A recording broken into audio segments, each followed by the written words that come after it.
할렐루야. 감사합니다.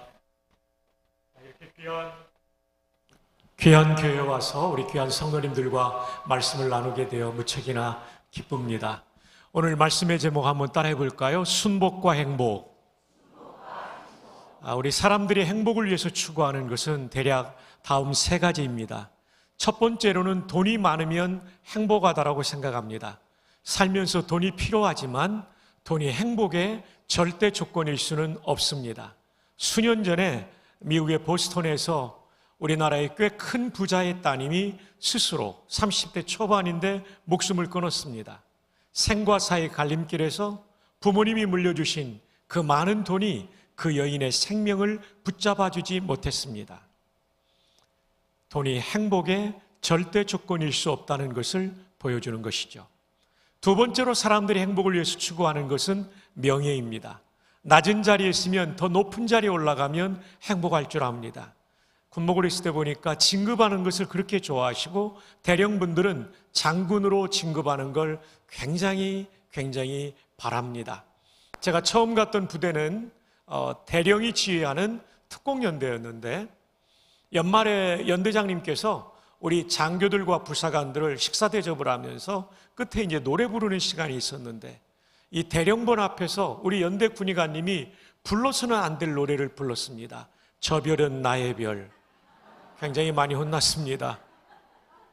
네, 그런데 어느 날 별 둘을 달고 제대하는 장군이 있었어요. 하나를 더 달고 군단장을 나가지 못하는 것을 못내 서운해했던 장군이었습니다. 너무나 낙심해 있으니까 장군도 되지 못했던 동기생이 찾아갔어요. 대령으로 예편한 동기생이. 야, 이 사람아, 당신은 군인의 꽃이라는 사단장도 지냈는데 뭐가 그렇게 서운한가? 이때 별 둘을 달고 전역하는 장군이 그 얘기를 했다고 합니다. 야, 이 사람아, 모르는 소리 하지 마라. 떨어져도 높은 데서 떨어지면 충격이 심한 법이란다. 맞습니다. 예수 없이 높아지면 내려올 때는 추락하는 고통이 있는 것이죠. 그러나 예수님과 함께 높아진 사람은 내려올 때도 주님과 함께 겸손하게 내려올 수가 있는 것이죠. 명예가 우리에게 순간적인 한시적인 기쁨과 행복을 주는 것 같지만 영원한 행복일 수는 없다는 것입니다. 셋째로 사람들이 추구하는 행복의 조건은 쾌락입니다. 인간이 느낄 수 있는 쾌락 중에 최고의 쾌락은 마약이라고 합니다. 절대로 여러분 실험하면 안 됩니다. 아주 위험한 것이기 때문입니다. 제가 LA에서 담임 목회할 때 우리 배 목사님, 사랑하는 후배님과 함께 사랑이 위에 있었던 우리 김종원 목사님이 부목사님이었어요. 지금 경산중앙교회 담임 목사님인데요. 제가 담임이고 그분이 부목사님이었어요. 청년부를 맡겼는데 청년부 회원 한 명이 마약에 빠졌어요. 그래서 LA에 중독자 선교에 가서 이 형제를 도울 수 있는 방법을 상담하고 왔는데 다녀와서 저한테 이런 보고를 하는 것이었습니다. 모든 종류의 중독은 끊기로 결단하고 끊을 때 겪는 고통스러운 현상, 금단 현상이라고 그러죠. 이걸 이겨내면 끊어지는데 마약은 끊은 것 같아도 유혹이 밀려오면 한 걸음씩 더 빠지게 돼서 일평생 싸워야 되는 게 마약이고, 이 유혹을 이기지 못해서 한 걸음씩 더 들어가게 되면 더 깊은 늪에 빠져서 마약 중독자, 인간이 가장 쾌락을 느낀다는 마약 중독자의 최후는 환청이 들리고 환상이 보이고 일종의 정신질환이에요. 그리고 온몸의 배설 기능이 통제되지 않아서 가장 지저분하게 인간을 파괴하는 것이 마약 중독자의 마지막. 마약이 이렇게 무섭다라고 말합니다. 보십시오. 인간을 가장 행복하게 하는 쾌락 같지만 사실은 인간을 가장 비참하게 파괴시키는 것이 마약인 것이죠. 쾌락, 이것도 우리에게 진정한 행복일 수 없음을 보여줍니다. 자, 그런데 오늘 1절은 진정으로 행복했던 다윗의 고백인데요, 이것은 다윗이 젊을 때 쓴 성경이 아니라 인생의 황혼역에 느지막에 한 생애를 돌아보면서 자신의 인생의 진정한 행복이 무엇이었는지를 고백한 내용입니다. 그렇기 때문에 우리는 더 신뢰할 수 있는 고백이죠. 자, 1절을 함께 읽어볼까요? 시작. 여호와는 내게 부족함이 없으리로다. 부족하다는 말도 부정의 언어고 없다는 말도 부정의 언어입니다. 이중부정은 강한 긍정인 것이죠. 부족함이 없다는 얘기는 만족합니다, 행복합니다 라는 뜻입니다. 돈이 많아서? 아니요. 돈 많은 불행한 사람 많습니다. 여호와는 나의 목자시니 내게 부족함이 없으리로다. 그가 명예가 많아서요? 아니요. 명예도 있었지만 그거 아니에요. 명예도 다 한순간 지나가는 것입니다. 여호와는 나의 목자시니 내게 부족함이 없으리로다. 쾌락을 누렸어요? 아니요. 여호와는 나의 목자시니 내게 부족함이 없으리로다. 사랑하는 여러분, 다윗이 사실은 굉장한 부자였어요. 역대상 29장에 보면 4절에 죽기 전에 솔로몬이 지을 성전을 위한 건축헌금을 드립니다. 역대상 29장 4절에 보면 그가 바쳤던 헌금이 금과 은인데 금을 무려 3,000달란트를 드립니다. 3,000달란트, 1달란트가 34.4kg이기 때문에 그가 바친 금이 10만 3천 kg의 금입니다. 은을 7,000달란트를 드립니다. 34.4를 곱하면 24만 kg의 은을 드립니다. 우리 돈으로 환산하면 요즘에 금시가로 환산하고 은시가로 환산하면 13조 원이 됩니다. 놀라야 될 때 안 놀라면 제가 놀라게 됩니다. 여러분들이 너무 태어나니까 제가 당황스럽습니다. 나도 그 정도는 있어야 하는 얼굴들로 앉아 계시니까요. 13조 원. 아유, 고맙습니다. 그 어마어마한 돈을 드렸기 때문에 그가 다 드렸다 할지라도 뭐 한 1조 원 정도는 남아있지 않았겠어요? 굉장한 부자였어요. 내가 13조 원 이상을 가져보니까 부족함이 없다? 아니에요. 영혼의 허무, 인생의 진공은 그걸로 채워지는 게 아니니까요. 그는 명예도 많이 누려보았습니다. 골리앗과의 전투에서 승리한 구국의 영웅이었습니다. 사무엘 하를 보면 수많은 주변국을 점령했던 사람이에요. 조공을 받았던 이스라엘 역사의 가장 강력한 왕이었던 사람입니다. 우리나라로 말하면 고구려의 광개토 대왕 같은 사람이에요.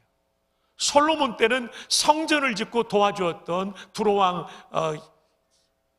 히람에게 갈릴리 지역의 20개 성읍, 20개 도시를 떼주었어요. 고마워서. 건축을 도와준 것 때문에 고마워서. 그러니까 사실상 다윗 왕 때가 최고의 영토를 가졌던 그런 사람. 그의 명예가 대단했지만 그 많은 명예 때문에 부족함이 없다가 아닙니다. 여호와는 나의 목자시니 내게 부족함이 없으리로다. 그는 왕으로 있었던 40년의 기간 동안 좋은 옷, 좋은 음식, 수많은 비빈을 거느려 보았지만 쾌락 때문에 부족함이 없다가 아니었죠. 여호와는 나의 목자시니 내게 부족함이 없으리로다. 그럼 여호와는 어떤 분이실까요? 여호와라는 단어를 히브리어 영어 사전에서 찾아보면 우리말은 왼쪽에서 오른쪽으로 나가지만 히브리어는 오른쪽에서 왼쪽으로 나갑니다. 이게 여호와라는 단어예요. 이 단어의 뜻이 우리 목사님들이 보는 사전 히브리어 영어 원어 사전 렉시콘 BDB라는 사전에 나와요. 이거 기말고사에 나오니까 여러분 잘 기억하고 있어야 되고 사진 찍어둬야 됩니다. 스마트폰으로. 1번 이스라엘 하나님의 고유한 이름 프라퍼네임이에요. 이게 무슨 뜻이냐면 하나님이라는 단어는 히브리어로 엘로힘이에요. 엘로힘은 이렇게 씁니다. 이게 엘로힘이라는 단어예요. 엘로힘은 우리가 믿는 하나님을 가리키기도 하지만 이방 신 할 때 그 신이 엘로힘이에요. 근데 여호와는 우리가 믿는 하나님께만 쓰는 고유한 이름 프라퍼네임이라고 사전에 되어 있어요. 두 번째로는 생명을 주시는 분, 라이프 기버라고 되어 있어요. 죽어가는 사람도 살리고 침체된 영혼도 살리고 80주년을 맞이한 여러분의 영혼도 살릴 수 있는 분이에요. 라이프 기버, 사전에 그렇게 되어 있어요. 세 번째로는 절대적인 분, The Absolute One. 우리 모두는 상대적입니다. 나보다 약자 앞에서는 강한 자 같지만 나보다 강자 앞에서는 아무것도 아닌 존재. 그러나 하나님은 절대 강자이기 때문에 그를 이길 자가 없고 그분이 해결하지 못할 문제가 없는 줄로 믿습니다. The Absolute One. 네 번째가 영원히 사시는 분. 저 10살 때 아버님이 돌아가셨어요. 가난한 집이었어요. 어머님 그때부터 새벽기도 시작하셨어요. 새벽기도 다녀오시면 6남매 머리 안수를 하는데 외아들인 제가 1번 타자였어요. 추운 겨울날 걸어갔다 오셔가지고 안수기도 하면 정신이 번쩍 났던 기억이 지금도 나요. 어느 날은 너무 힘든지 울면서 기도하면 눈물방울이 떨어지는데요. 와, 난처했죠. 눈을 떠야 될까 말아야 될까. 그래도 10년, 20년이 지나도 집안 형편이 좋아지지 않는데 30년이 지나면서 그 기도가 응답되더라고요. 재작년에 제가 총장 선거에서 5명의 후보 가운데 1명으로 최종 선정된 날 밤에 잠을 이룰 수 없었어요. 하나님 앞에 감사하며 어머니 생각이 떠오르더라고요. 그로부터 1년 전에 돌아가신 어머니. 어머니는 세상을 떠났지만 이 외아들을 위한 그 눈물의 기도는 어머님이 떠나신 다음에도 응답되는 이유가 어머님의 기도를 들으신 하나님이 영원히 사시는 에버리빙의 하나님인 줄, 하나님이시기 때문인 줄 믿습니다. 우리가 천국 가도 이 예배당에서 여러분이 눈물 뿌려 기도한 제목은 자녀손들에게 반드시 응답될 줄 믿습니다. 마지막 5번째로는 자존자, 스스로 존재하는 분, I am who I am이라고 되어 있어요. 하나님은 피조물이 아니라 스스로 존재하시는 하나님이시죠. 그런데 여러분의 실생활에 도움이 되기 위한 것은 2번, 3번, 4번이에요. 시험을 내진 않지만 이렇게 한번 해보면 어떨까요? 제가 여호와하면 여러분은 2번을 외치는 거예요. 또 여호와하면 3번을, 또 여호와하면 4번을 외치는 거예요. 준비됐나요? 와, 훌륭한 주일학교 선생님들 감사합니다. 여호와, 여호와, 여호와. A 플러스입니다. 이제 빨리 스마트폰으로 찍어요. 이거 내일 물어볼 거고요. 물어보지 않을 겁니다. 여러분 힘드니까. 그러나 기억에 놓으시면 성경을 읽을 때 큰 힘이 될 거예요. BDB 사전 217에서 218조 우리 부목사님들은 페이지 꼭 써놓으세요. 그리고 집에 가서 확인하세요. 217에서 218쪽에 나오는 내용입니다. 여호와는 나의 목자시니 내게 부족함이 없는 이유는 그분이 생명을 주시는 분이니까. 침체된 내 영혼, 아픈 내 몸을 치료하시는 분이니까. 여호와는 나의 목자시니 내가 부족함이 없는 이유는 그분이 절대적인 분이니까. 육신의 눈으로 볼 때는 사울왕이 절대 군주였어요. 그런데 사울왕도 이길 수 없는 분이 하나님이시기 때문에 다윗을 죽이려던 사울 왕을 제거하신 분이 하나님이신 줄로 믿습니다. 그리고 그분은 영원히 사시는 분이에요. 이 여호와를 나의 인생의 목자로 모시고 살면 우리는 부족함이 없는 행복한 인생을 살게 될 줄 믿습니다. 저 미국의 디트로이트는 자동차 산업도시로 유명한 도시, 제가 2번을 가보았습니다. 캐나다 접경 도시입니다. 눈이 많이 오죠. 아주 추운 데입니다. 어느 추운 겨울날 오래전에 이 자동차 산업도시에서 정비를 제일 잘하는 정비사가 자기 차를 몰고 출근하고 있었는데 도심 한복판에서 엔진이 꺼져버렸어요.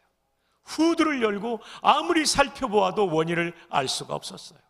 지나가던 세단이 쓰더니, 그 검은 승용차가 쓰더니 그 노신사께서 제가 좀 도와드릴까요? 정비사는 속으로 웃었죠. 아니, 내가 여기서 정비를 제일 잘하는데 내가 못 고치는 이 고장난 차를 아니 저 어른이 어떻게 고칠까? 그러나 예의상 한번 해보시죠. 그랬더니 어른께서 몇 군데의 부속을 만지고 시동을 걸라고 해서 거니까 기가 막히게 걸리는 거예요. 깜짝 놀라서 여쭙니다. 선생님 누구십니까? 그는 명함 한 장을 두고 사라졌어요. 그 명함에는 헨리 포드라는 이름이 쓰여져 있었어요. 이 자동차를 설계하고 만드신 분. 그렇습니다. 정비사가 고치지 못하는 것은 설계하고 만든 분은 고칠 수 있습니다. 우리 인생이라는 자동차가 고장나 멈춰서 있을 때 주변에 수많은 전문가라고 하는 사람이 나를 살리지 못할 때 나를 살릴 수 있는 분이 있습니다. 나를 설계하고 만든 분 누구시죠? 하나님이십니다. 여호와 하나님. 아담과 하와만을 창조하신 분이 아니라 우리 한 사람 한 사람을 창조하셨습니다. 어디에 나옵니까? 시편 139편 13절에 주께서 내 어머니의 모태에서 나를 만드셨나이다. 나를 만드신 그 하나님이 내 인생이 망가졌을 때 고칠 수 있고 내 아들과 딸, 내 가족의 인생이 망가졌을 때 고칠 수 있는 분이시죠. 그분을 나의 목자로 모시고 살면 우리는 행복할 수 있습니다. 근데 목사님, 저는 왜 불행합니까? 정답을 말씀드리면 순종하지 않기 때문입니다. 여러분, 우리 한번 상상해 볼까요? 아주 탁월한 목자가 있어요. 어디에 기름진 꼴이 있고 어디에 생수의 강이 흐르는 줄 알고 어디에 절벽이 있는 줄 알고 어디에 늑대와 곰이 나타난지를 알아요. 그리고 한 걸음 더 나아가 양을 너무나 사랑하는 선한 목자가 계세요. 그 목자가 말합니다. 얘들아, 이쪽으로 가면 생수의 강이 흐르고 있단다. 순종하면 목마름이 해갈되는 행복이 있어요. 불순종하면 여전히 목마름이 있는 거죠. 얘들아, 이쪽으로 가면 방초 동산이 있단다. 방초라는 얘기는 향기 나는 맛있는 풀이라는 뜻이에요. 순종하면 좋은 꼴을 배불리 먹지만 불순종하면 굶주리게 돼 있는 거죠. 얘들아, 이쪽으로 가면 가파른 절벽이 있단다. 순종하면 실족하지 않지만 불순종하면 실족하게 돼 있죠. 얘들아, 이쪽으로 가면 늑대와 사자와 곰이 나타난단다. 순종하면 찢기지 않지만 불순종하면 찢기게 돼 있죠. 그래서 중요한 것은 목자를, 좋은 목자 하나님을 내 인생의 목자로 모시는 것, 예수님을 구주로 믿음을 통하여 모시는 것, 이게 1번으로 중요한데 2번으로 중요한 건 그 목자에게 순종하는 것입니다. 보배로운 성도 여러분, 이번 집회를 통하여 그동안 성령께서 여러분의 마음을 감동하셨던 그 말씀에 순종하는 거룩한 결단이 있기를 주님의 이름으로 축복합니다. 그럴 때 80주년은 우리 교회 역사, 내 인생의 역사를 바꾸는 해가 될 줄로 믿습니다. 옆에 있는 분에게 하이파이브 합시다. 순종합시다. 기쁘게 따라가는 건 순종이에요. 근데 뻔히 이게 하나님 뜻인 줄 아는데 마음이 내키지 않는 거예요. 내키지 않지만 따라가는 건 복종이에요. 그래서 순복이라고 말한 거죠. 순복과 행복. 행복의 조건은 순복에 있다는 것입니다. 자, 그렇다면 하나님을 순종 복종했던 다윗, 그의 일생에 밧세바 사건과 인구조사 빼놓고는 다 순복했어요.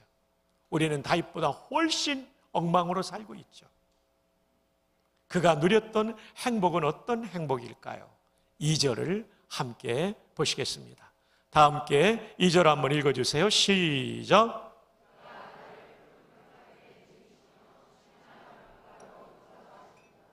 그가 나를 푸른 풀밭에 누이시며. 저는 이 말씀이 이해가 안 됐어요. 풀밭에 데리고 오셨으면 배불리 먹이시며라고 기록해야 되는데 왜 누이시며라고 기록했을까? 새벽기도 가서 여쭙습니다. 하나님, 성경이 틀리진 않았고 제가 이해가 짧은 것 같습니다. 가르쳐 주세요. 그때 성령님께서 동물의 왕국을 떠올려 주셨어요. 들짐승은 배고프면 눕지 않습니다. 어슬렁거리면서 뭐라도 잡아먹죠.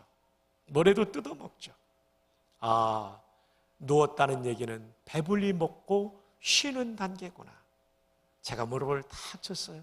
아하, 하나님 이 뜻이군요. 나는 고작 먹는 정도를 생각했는데 하나님은 이미 배불리 먹은 다음 단계까지 인도하시는 하나님이시군요. 에베소 3장 20절에 그런 말씀이 있죠.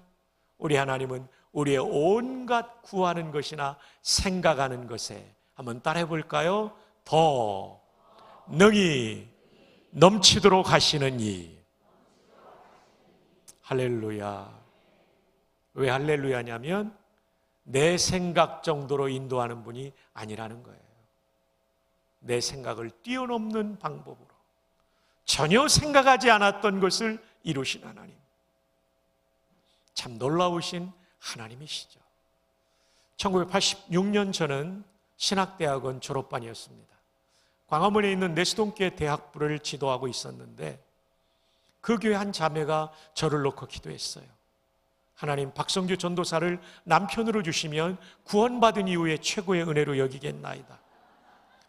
저보다 2살 연상의 누님이셨어요. 저도 좋게 생각했는데 결혼 대상으로 그때 연상 결혼이 별로 없을 때였어요. 근데 이분이 전화를 한 거예요. 아마데우스라는 영화를 봤냐고. 아니, 못 봤다 그러니까 표 있는데 가자고 그래서 따라가서 보고 밥 먹고 헤어졌어요. 이거 남녀가 비록 연상의 여인이지만 1대1로 만나는 건 데이트인데 저 누나가 허튼 분은 아닌데. 그 다음에 또 전화가 왔어요. 광화문에 있는 그 세종문화회관에서 하는 창작 복음성가 경연대회 그 1회 경연대회인데 로얄석 티켓이 있는데 시간 되냐고. 저도 좋게 생각해 가서 보고 밥 먹고 헤어졌는데 이제 확신이 들었어요. 본인이 프로포즈를 못하니까 저한테 옆구리를 찌르는 거였어요. 기도하다 보니까 이 정도 여성이면 목사 아내가 될 만하다 싶어서 다음에 만나고 기도하고 만나가지고 제가 프로포즈를 했어요. 밥 먹고 나서 덕수궁 돌담길을 도는데 캄캄한 밤이었어요. 어디 앉힐 때 앉혀놓고 프로포즈를 해야 되는데 콘크리트 구조물이 있더라고요. 나중에 가보니까 그게 쓰레기통이었는데 냄새가 나지 않아서 거기 앉혀놓고 제가 이렇게 말했어요. 누님, 주께서 허락하시면 결혼을 전제로 사귀고 싶습니다. 깜짝 놀라더라고요. 저는 실수한 줄 알았어요. 왜 그러세요? 제가 잘못했나요? 그랬더니 아니, 기도응답이 너무 빨리 왔다고. 제 아내는 한 2, 3개월 걸릴 줄 알았대요. 살다 보니까 이해되는 게 제 아내는요 아주 신중한 사람이에요.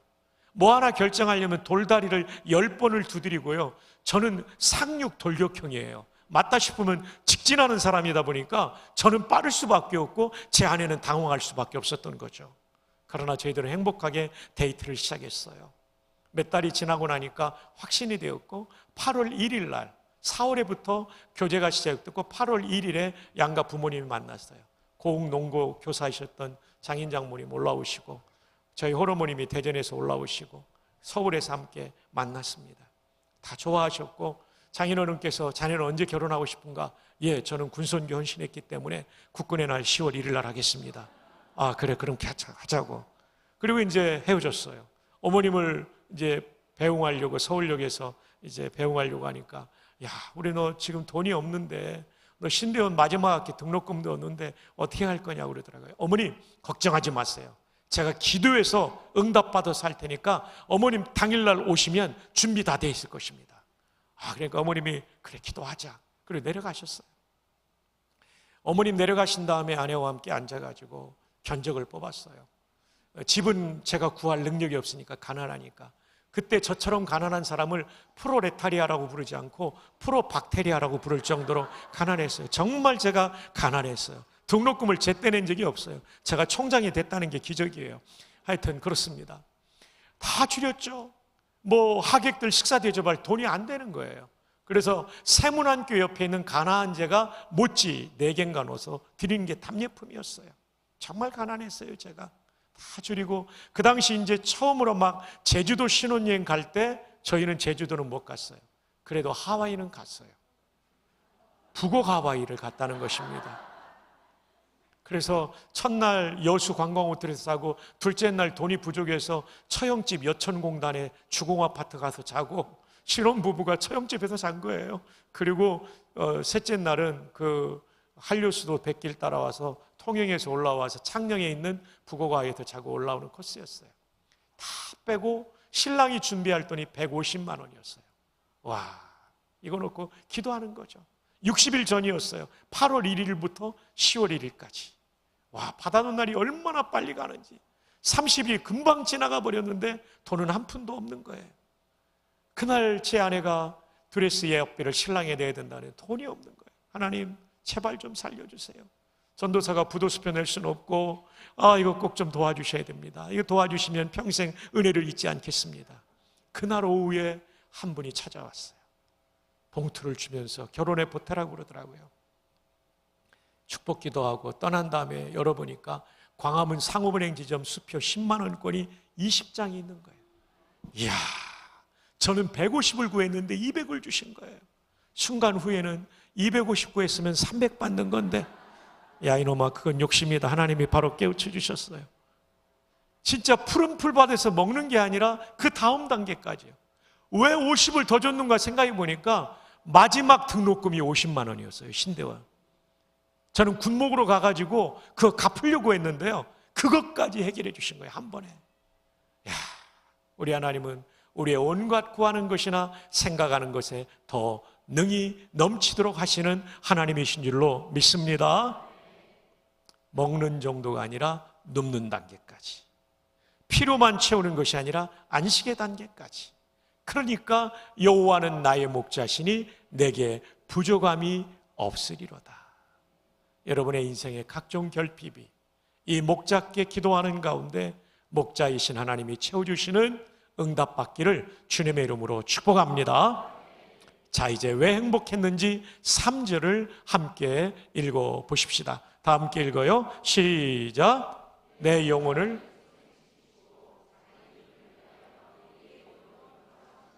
이 3절은 다윗의 뼈아픈 범죄와 관련되어 있습니다. 자기 이름을 위하여 의의 길로 인도하시는도다. 우리가 믿는 하나님과 이방신의 가장 큰 차이는 바로 이것입니다. 돈을 바치고 봉사를 하면 기뻐하는 하나님이 아니에요. 이방신하고 달라요.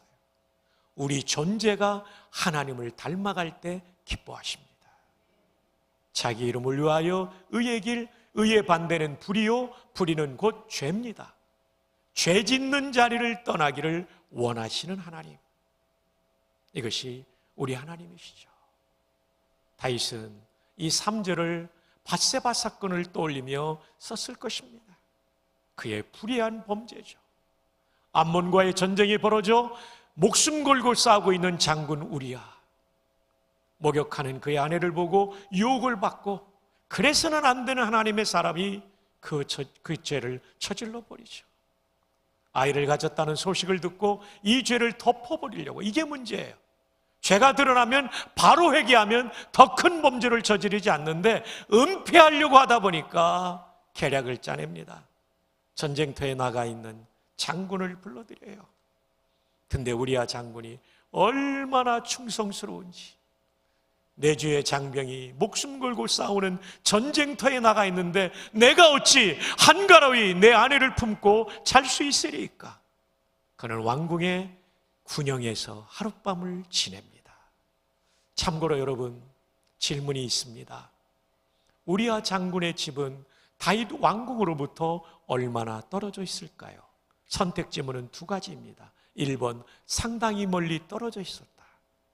저는 주로 정답을 2번에 배치합니다. 2번, 대단히 가까운 곳에 있었다. 믿어줘서 고맙습니다. 그럼 저는 왜 무슨 사실을 근거로 이런 문제를 냈을까요? 여러분, 제가 낙하산 탈 때 보니까 400m 상공에서 바라보면 사람이 콩알같이 보입니다. 밧세바를 보며 유혹을 느꼈다는 얘기는 100m, 200m 떨어진 집에서 목욕하면 잘 안 보입니다. 목욕하는 거 봐도 유혹받을 정도가 아닙니다. 이건 굉장히 가까운 거리에 있었다는 얘기입니다. 그럼에도 불구하고 우리야 장군이 지배를 가지 않아요. 잠깐 갔다 올 수 있는데도 그걸 안 한 사람이에요. 또 하나, 우리야는 정통 히브리 민족이 아닙니다. 해쪽 속 우리야. 해쪽 속은 영어성에 오면 더 히타이트, 우리 서양사에 나오는 철기 문명을 최초로 발명한 히타이트 족속, 다른 말로 하면 이방인에서 계종환 장군이었어요. 계종환 장군이 이렇게도 충성스러운데 그의 아내를 빼앗은 거예요. 여기서 돌이켰더라면 얼마나 좋았을까요? 우리아 장군 미안하오. 내가 잠시 욕정에 눈이 어두워 당신 아내를 범해버렸어. 내가 비록 왕이지만 어떤 처벌이라도 달게 받겠어. 나를 용서해 주시오. 그렇다면 더 큰 범죄를 안 저지르는데, 휴가를 온 장군이 아내와 잠자리를 같이 하면 생긴 아이가 자기 아이라고 믿게 하려고 이 계략을 꾸몄는데 이게 통하지 않은 거예요. 지금은 유전자 검사가 있어서 이런 방법은 안 됩니다. 그러나 다윗의 시대가 BC 1000년이니까 지금으로부터 3000년 전의 일이니까 그런 방법이 통할 수도 있었겠죠. 그러나 우리아 장군이 집에 가지 않으므로 무산이 되게 되었을 때 다윗은 더 큰 범죄를 저지릅니다. 왕궁으로 그를 불러들여 만찬을 벌이고 다음 날 전쟁터로 우리아 장군을 돌려보낼 때 그의 손에는 작전 명령서가 들려 있었습니다. 그를 죽음으로 이끄는 작전 명령서. 발신이 다윗 왕이요 수신이 요압 사령관이기에 예하 지휘관이었던 우리아조차도 열어볼 수 없는 명령서 안에는 이런 내용이 쓰여져 있었습니다. 전투가 벌어질 때 우리아를 최전방에 세우고 그가 고립될 수 있는 상황에 전 병력을 퇴각시키므로 암몬의 손에 맞아 죽게 하라. 이 명령서는 그대로 작동이 됩니다. 요압은 다윗에게 우리아의 전사 소식을 알릴 때 사무엘하 11장 뒷부분에 보면 다윗은 천인공로할 얘기를 합니다. 칼은 이 사람도 죽일 수 있고 저 사람도 죽일 수 있느니라. 고민하지 마라. 얼마나 나쁜 놈입니까? 자기가 꾸민 계략에 충성스러운 부하 장군이 비참한 전사를 당했는데 이런 말을 하는 거죠. 그리고 둘 사이에 아이가 태어나죠. 아이가 태어났다는 얘기는 다윗이 이 간음죄를 저지른 다음에 무려 1년이나 회개하지 않았다는 것입니다. 기다려도 돌아오지 않는 다윗에게 하나님은 하나님의 종 나단을 보냅니다. 이게 사무엘하 12장의 앞부분이에요. 나단은 이렇게 메시지를 시작합니다. 왕이시여, 이 나라에 큰 부자가 있는데 우양이 너무나도 많은 부자였습니다. 옆집에는 아주 가난한 사람이 살고 있었는데 어린 암양 새끼 하나밖에 없는 사람인데 부잣집에 손님이 왔다고 이 양을 빼앗아 잡아먹어버렸습니다. 이 일을 어떻게 하면 좋겠습니까? 다윗은 대노하며 외칩니다. 4배나 갚아야 하리라. 그런 나쁜 놈이 있냐? 이때 나단은 성령의 감동으로 다윗을 쏘아보며 말합니다. 당신이 바로 그 사람이요. 사울왕 같으면 나단 선지자의 목을 쳤겠지만 다윗은 성령께서 주시는 깨우침 앞에 왕의 의자에서 내려와 무릎을 꿇고 회개합니다. 한 설교자는 다윗의 인생의 가장 위대한 순간은 바로 이 순간이라고. 그래서 다윗은 용서를 받고 회복을 경험하게 된 것이죠. 사랑하는 여러분, 내 영혼을 소생시키시고 자기 이름을 위하여 의의 길로 인도하시는도다. 시편 23편의 행복은 기복적인 행복이 아닙니다. 하나님과의 올바른 관계에 있을 때 주어지는 행복. 내 영혼을 소생시킨다는 단어는 바로 이 단어죠. 되살릴 소자입니다. 다시 살린다는 거예요. 날생, 살생, 다시 살린다. 이게 소생이라는 단어의 뜻이 됩니다. 이 소생의 히브리어 단어는 슈브라는 단어가 쓰였습니다. 슈브는 이렇게 씁니다. 한번 따라해 볼까요? 슈브. 이거 기말고사에 나옵니다. 슈브의 첫 번째 뜻, 이 단어가 여러 의미가 있는데 4가지 정도만 말씀드릴게요. 돌아가다. 여호와께 돌아가자. 호세아 6장에 나오는 돌아가자는 단어가 히브리어로 슈브입니다. 사전에는 return이라는 영어 단어로 되어 있어요. 그럼 여호와께 돌아가다는 이 슈브는 예배당까지 돌아가다는 뜻일까요? 아니죠. 슈브의 2번째 뜻은 회개하다입니다. 진짜 하나님께 돌아가는 것은 회개입니다. repent. 3번째 뜻은 소생시키다. 죽어가던 사람을 살린다는 거죠. 소생시키다. 다윗이 죽어가는 거였죠. 범죄한 이후에 내 영혼이 여름에 감은 이 논바닥처럼 갈라져 있다는 얘기하죠. restore. 전부 RE로 시작됩니다. 대표적으로 4번째로는 부흥시키다. revive라고 되어 있어요. 여기에 시편 23편에 귀한 메시지가 담겨 있어요. 자기 이름을 위하여 의의 길로 인도하는데 그것은 뭐를 통하냐면 슈브를 통하는 거예요. 그 슈브는 뭐냐면 회개하는 게 진짜 돌아가는 것이고, 회개하다 보면 소생을 넘어 부흥까지 허락해 주시는 것입니다. 부흥은 사람이 많이 모인다는 뜻이 아니에요. 하나님과의 올바른 관계에 놓였을 때 내 영혼이 다시 살아나는 거예요. 기쁨이 살아납니다. 감사가 살아납니다. 믿음이 살아납니다. 생명력이 살아나는 게 부흥이에요. 인원수가 많아지는 건 성장이고, 부흥은 내면의 세계에서의 변화로부터 시작되는 거죠. 80주년을 맞이하는 여러분의 교회가 이 부흥을 경험할 수 있기를 주님의 이름으로 축복합니다. 결핍만 채워져서는 행복하지 않습니다. 진짜 행복은 하나님이 죄라고 하는 것에 대하여 회개할 때 부어주시는 영적인 강력한 은혜가 임하는 부흥인 것입니다.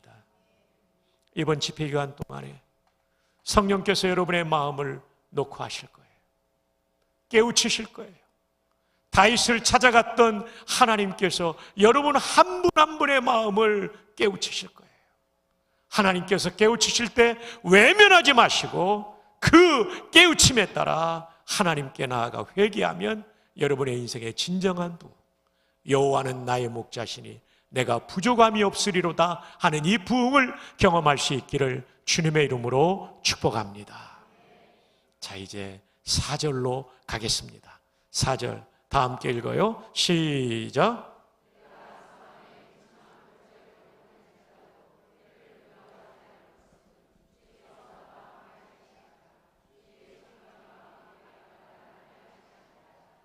아멘. 내가 사망의 음침한 골짜기로 다닐지라도. 시편이 시의 형태니까 이것을 문학적 표현으로 생각하면 안 됩니다.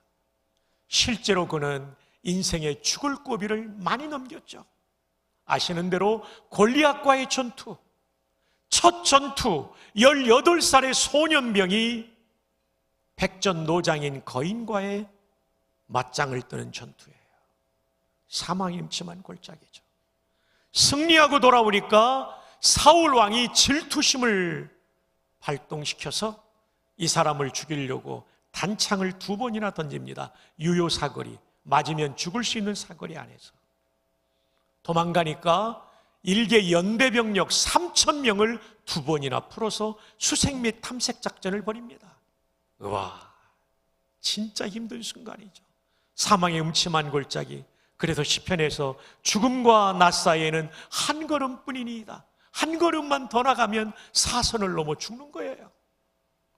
도저히 이스라엘 영내에서는 살 수 없게 망명길에 올랐는데 하필이면 급히 가다 보니까 가드 나라로 도망가게 돼요. 블레셋에. 지금의 팔레스타인이죠. 가드는 누구의 조국입니까? 맞아요. 골리앗의 조국이에요. 그래서 그 신하들이 가드왕 아기스에게 말하기를 이 자가 골리앗을 죽인 자니이다. 그래 죽여야지 하려고 하는데 미친 사람 흉내를 내서 목숨을 구걸하잖아요. 이제는 왕이 되었어요. 왕이 돼서 이제는 평안하다 했는데 아들이 반역을 일으키죠. 그 이름이 뭡니까? 압살롬. 얘는 이름이 안 좋아요. 아버지도 살인할 놈이에요. 본래 히브리어로는 압살롬의 뜻이 굉장히 좋은 뜻이에요. 아브가 아버지라는 뜻이에요.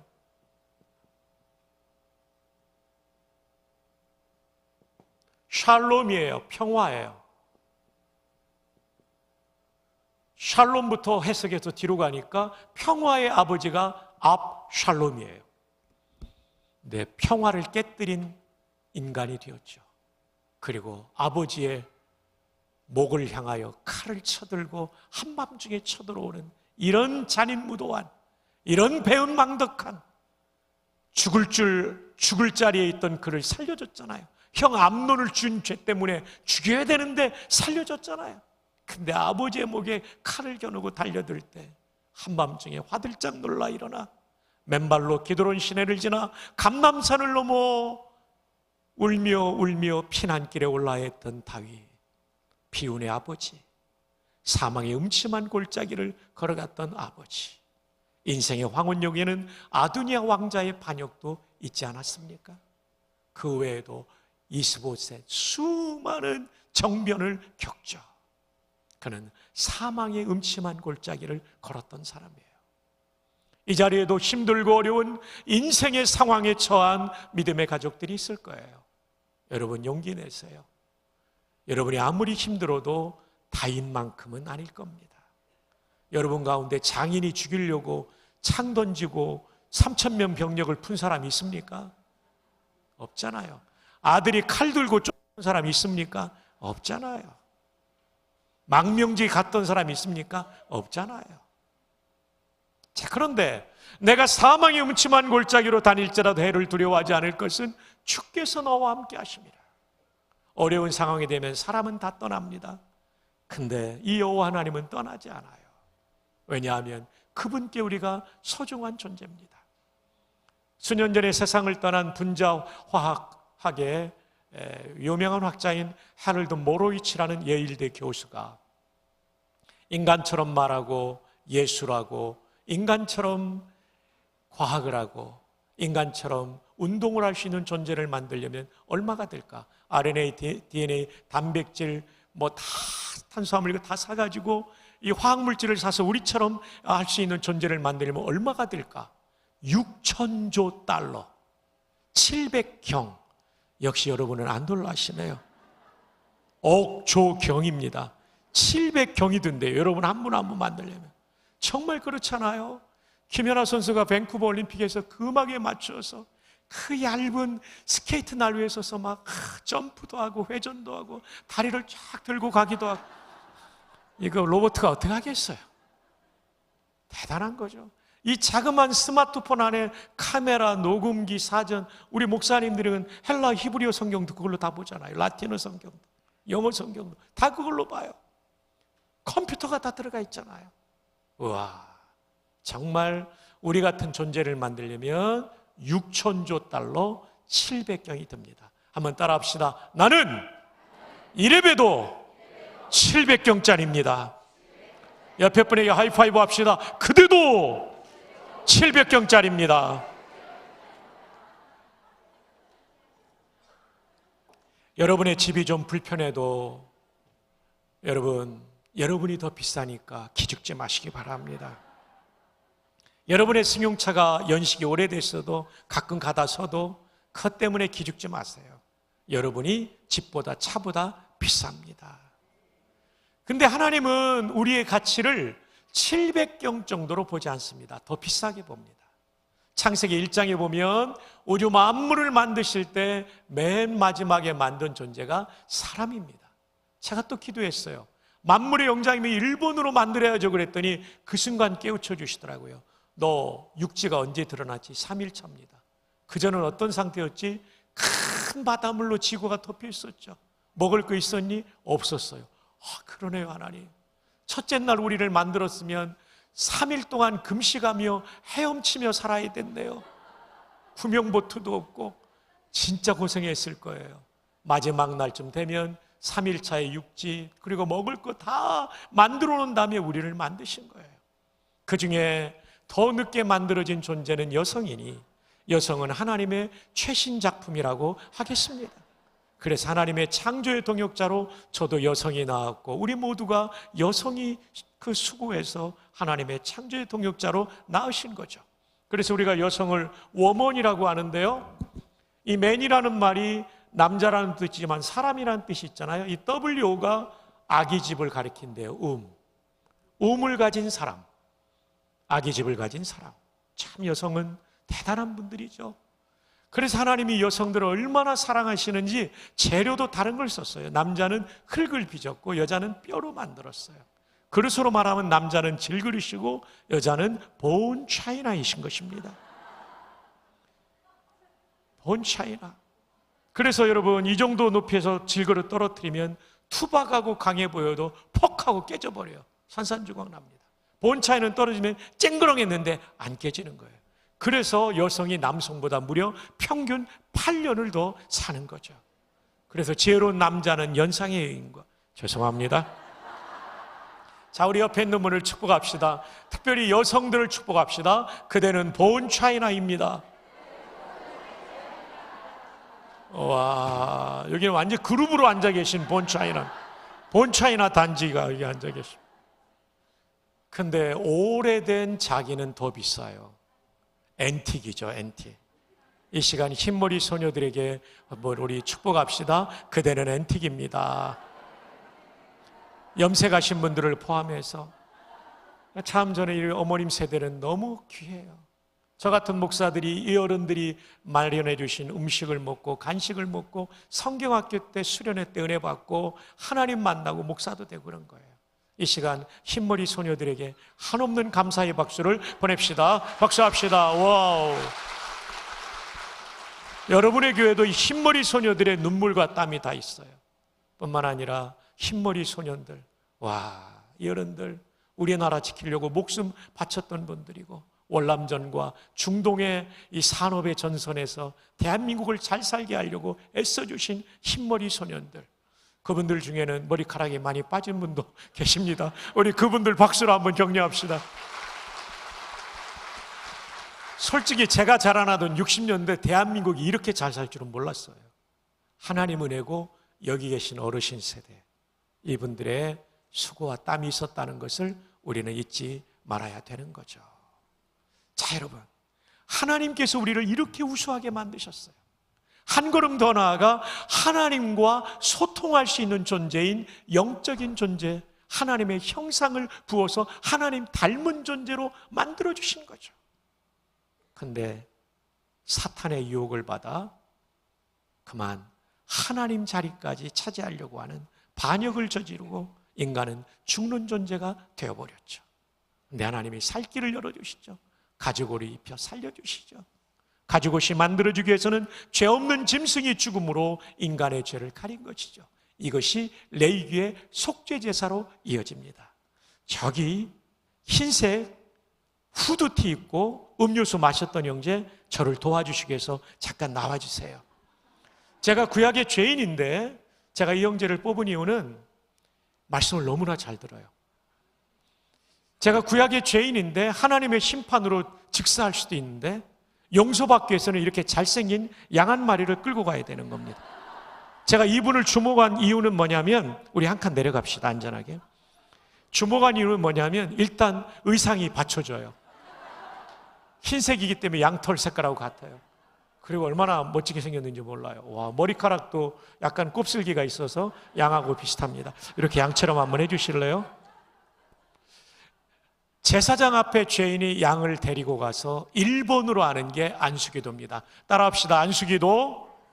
두 손을 포개세요. 하나님, 저의 이 죄는 하나님의 심판을 받아 마땅하지만 이 대신 속죄의 제물, 대속제물의 죽음을 통해 용서하기로 약속했으니 믿고 기도합니다. 용서해 주셔야 하면 박성규의 제가 이 양한테 가요. 2번은 뭐냐면, 따라합시다. 잡는다. 죽인다는 거죠. 목을 치고 조각조각을 내요. 죽은 거니까 미안하지만 넘어져 있어야 돼요. 제가 말할 때까지 완전히 머리까지 되고요. 예, 확실하게 도와주세요. 리허설한 건 아니고 완전히. 네. 저 대신 처벌당한 거죠. 3번이 뭐냐면 번제단에서 불로 태운다. 따라합시다. 번제단에서 불로 태운다. 얼마 지나지 않아 다 타고 없어졌을 때 제사장은 선언합니다. 당신의 죄는 이 제물의 죽음으로 속죄되었습니다. 평안히 가십시오. 근데 문제가 있어요. 죄인은 사람인데 제물이 동물이니까 값이 이퀄이 되지 않아요. 같지가 않아요. 이건 완전 거래가 아닌 것이죠. 일시적인 예표, 미리 보여주는 표시였던 거죠. 사람이 죄를 지었으면 누가 대신 죽어야 돼요? 사람이. 어떤 사람이? 죄 없는 사람이. 근데 모든 사람이 죄인이기 때문에 대신 죽어줄 놈도 없고 연도 없는 거예요. 그래서 하나님이 자기 아들을 인간의 몸으로 입혀 이 땅에 보내신 겁니다. 그래서 예수님을 보자마자 세례요한이 뭐라고 말합니까? 보라, 세상 죄를 지고 가는 누구의 어린 양? 사람의 양은 동물이고 하나님이 준비한 양은 죄 없는 예수님 인간이셨죠. 완전 제물이라는 뜻이에요. 그래서 AD 325년에 니케아 신경에 따르면 신조라고도 하죠. 예수 그리스도는 100% 신성을 가지신 참 하나님이신 동시에 100% 인성을 가지신 참 인간이다. 100% divinity를 가지신 true man, 100% humanity를 가지신 true man, true God이며 true man이기 때문에 이분은 우리를 위한 완전 제물이 될 수 있었죠. 그래서 그분은 십자가에서 돌아가시면서 뭐라고 말씀하십니까? 다 이루었다. 속죄를 이루었다는 뜻이에요. 왜냐하면 완전한 제물이 될 수 있는 죄 없는 인간이기 때문에. 우리 형제님이 너무 수고해서 제가 커피값을 갖고 왔어요. 형제님 일어나세요. 고마워요. 감사해요. 들어가셔요. 그거 11조 하고 쓰시기 바랍니다. 제가 볼 때는 우리 형제님 총신대 신학대학원 오면 좋을 것 같아요. 네. 목사님, 장로님 장학금 좀 준비하세요. 정말 딱 보는데 느껴져요. 와, 우리 양지 캠퍼스에서 만납시다. 네. 옆에 계신 분이 누구세요? 누나세요? 친누나예요? 아니면 교회 누나예요? 친누나시군요. 알겠습니다. 좋습니다. 오누이가 같이. 그러니까 여러분, 저와 여러분의 값어치가 여기서 나오는 거예요. 예수님의 생명을 죄값으로 지불했기 때문에 저와 여러분의 값어치는 예수님의 생명입니다. 6천조 달러 700경 택도 없는 일입니다. 무한대로 비싼 존재예요. 그래서 시편 16편 3절에 땅에 있는 성도는 존귀한 자들이니 나의 모든 즐거움이 그들에게 있도다. 대통령도 장군도 장관도 사업가도 아니고 땅에 있는 성도가 하나님 편에서는 존귀합니다. 저를 한번 따라합시다. 나는 무지무지 비싸다. 옆에 사람 축복합시다. 그대도 무지무지 비싸다. 예.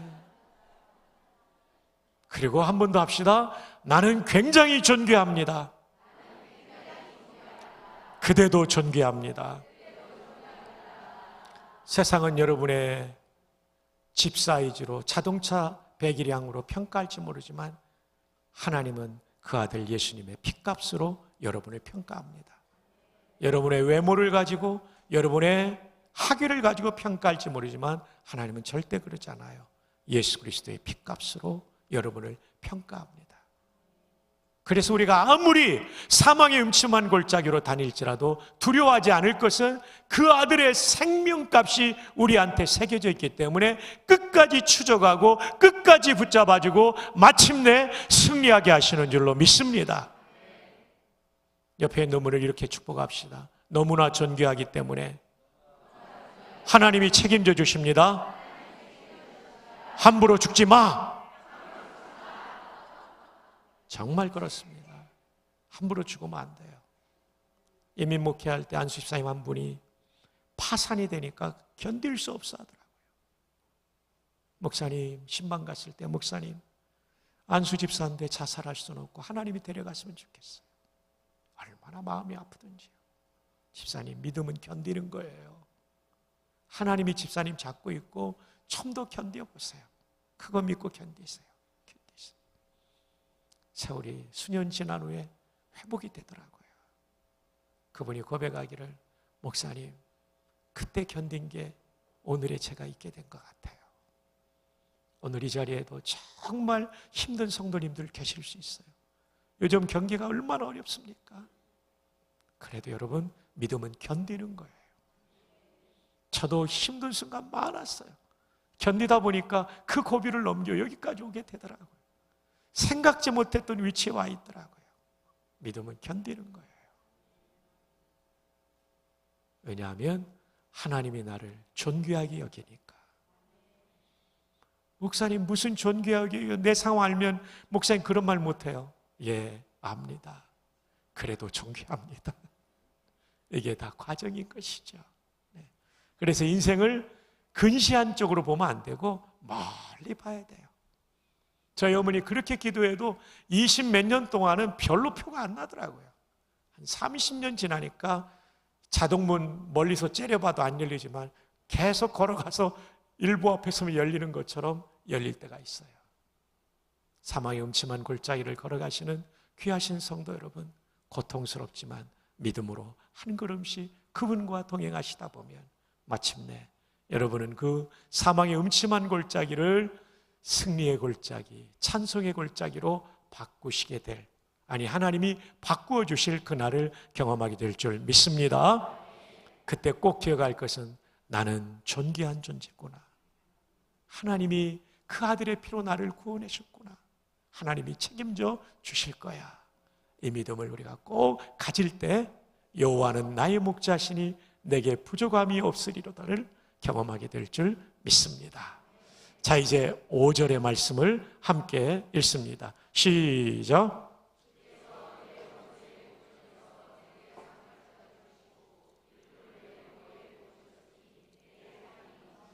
팔레스타인의 목자들이 고생하는 게 파리 한 마리, 코파리라고 해서 아주 작은 파리가 양의 코에 들어가서 알을 낳아놓으면 이게 자라면서 꿈틀거리면 가렵잖아요. 돌뿌리, 나무뿌리 부딪히고 긁고 안 되면 부딪히고 이러면서 상처가 생기면 이게 털이 있는 코 이런 데 고름이 잡히면 진짜 힘들거든요, 치료하기가. 그래서 이 코파리를 해결하기 원해서 기름을 부는 거예요. 왜냐하면 날아다니는 파리 어떻게 다 잡겠어요, 들녘에서. 기름을 이렇게 부어놓으면 이 파리들이 접근하면 다 날개짓하다가 붙어요. 그러면 양은 혀가 길기 때문에 저는 이거밖에 안 나와요. 그래서 이걸 잡아먹어서 평안을 누리는 거죠. 우리에게도 공중의 권세 잡은 악한 영들이 우리를 공격합니다. 다윗을 공격했던 음란을 가지고 공격해요. 사울을 공격했던 질투심을 가지고 공격해요. 가인을 공격했던 분노와 경쟁심을 가지고 우리를 공격해요. 이 수많은 공격이 우리한테 오는 거죠. 이것을 이기는 것은 의지적인 결단도 필요하지만 더 강력한 기름 부심이 필요합니다. 누구의 기름 부심이요? 성령의 기름 부심. 다른 말로 성령 충만입니다. 이번 집회 기간 동안 담임 목사님과 함께 기도할 때 성령께서 여러분의 마음에 충만하게 임재하셔서 다가오는 마귀의 유혹들을 물리치고 승리하시는 은혜가 있기를 주님의 이름으로 축복합니다. 마지막 6절 함께 읽습니다. 시작.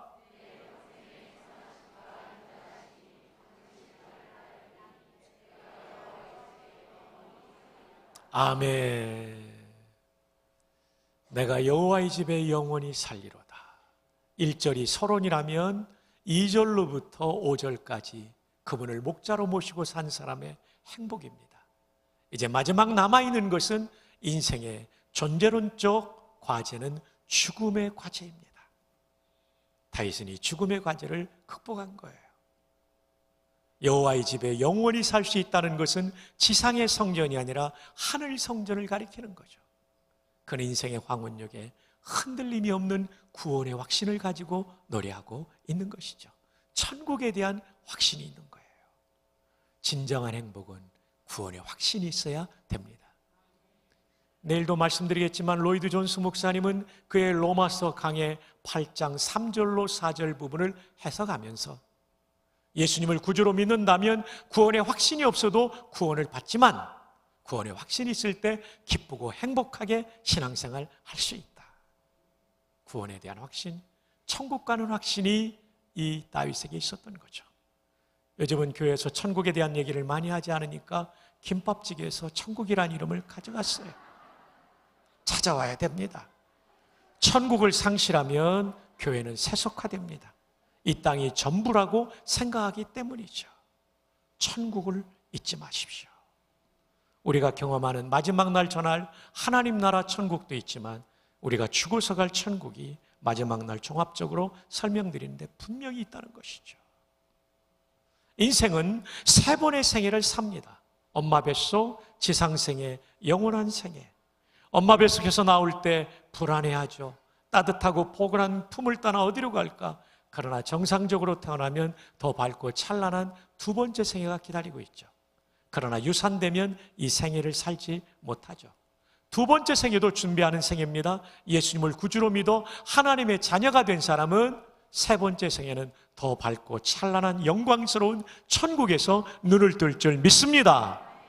영적으로 유산된 사람은 어두운 지옥으로 떨어지는 거죠. 보배로운 성도 여러분, 예수님을 구주로 믿었다면 내일 밤 또 전하겠지만 예수님을 구주로 믿었다면 당신은 천국이 여러분의 것임을 믿으시기를 바랍니다. 확신을 가져야 되죠.